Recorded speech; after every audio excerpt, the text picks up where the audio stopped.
നമ്മുടെ ജീവിതത്തിന്റെ മൂല്യം തിരിച്ചറിയണം എങ്കിൽ നിങ്ങൾ നിർബന്ധമായും സന്ദർശിച്ചിരിക്കേണ്ട 3 ഇടങ്ങളുണ്ട്. അനാഥാലയമാണ് അതിലൊന്നാമത്തേത്. എന്താണ് കുടുംബമെന്നും ഉപാധികളില്ലാത്ത സ്നേഹമെന്തെന്നും അവിടെ നമ്മൾ തിരിച്ചറിയും. ജീവിതത്തിൽ വലിയ നഷ്ടങ്ങൾ നേരിട്ടിട്ടും തുറന്നു പുഞ്ചിരിക്കുന്ന കുട്ടികളെ നിങ്ങൾ അവിടെ വിസ്മയിപ്പിക്കും. ആരുടെയും കരുതലല്ലാതെ, ആരുടെയും തണലിലല്ലാതെ വളരുന്ന കുഞ്ഞുങ്ങൾ നിങ്ങളോട് ചില ജീവിത കഥകൾ പറയും. രണ്ടാമത്തത് അഭയാർത്ഥി ക്യാമ്പാണ്. പ്രതീക്ഷയൊഴികെ എല്ലാം നഷ്ടപ്പെട്ട മനുഷ്യർ അവരുടെ വേദനയുടെ ആഴം അളന്നെടുക്കാൻ നമ്മളെ അവിടെ പ്രാപ്തമാക്കും. മൂന്നാമത്തെ സ്ഥലം വൃദ്ധസദനമാണ്. ജീവിതത്തിന്റെ സായാഹ്നം കണ്ട ഒരാളോടൊപ്പം ഇരിക്കുക.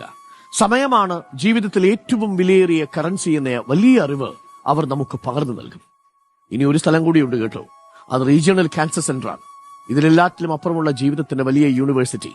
അവിടെ നിന്ന് പോയി തിരിച്ചു വന്നാൽ നിങ്ങളുടെ മനസ്സിൽ തീരാവാവുന്ന വിഷമങ്ങളും സങ്കടങ്ങളും പിന്നെ മറ്റുള്ളവരെ കുറിച്ചുള്ള വിദ്വേഷങ്ങളുമേ ഉള്ളൂ. ക്ഷണികമായ ജീവിതത്തിൽ ചുറ്റുപാടും നടക്കുന്ന ഒരുപാട് കഥകളും ഒരുപാട് മനുഷ്യരും നിങ്ങൾക്കൊക്കെ വലിയ വലിയ അറിവുകൾ സമ്മാനിക്കും. ആ മനുഷ്യരെ നോക്കി ജീവിതത്തെ വിനയത്തോടെ, സന്തോഷത്തോടെ, സമാധാനത്തോടെ മുന്നോട്ട് കൊണ്ടുപോവുക.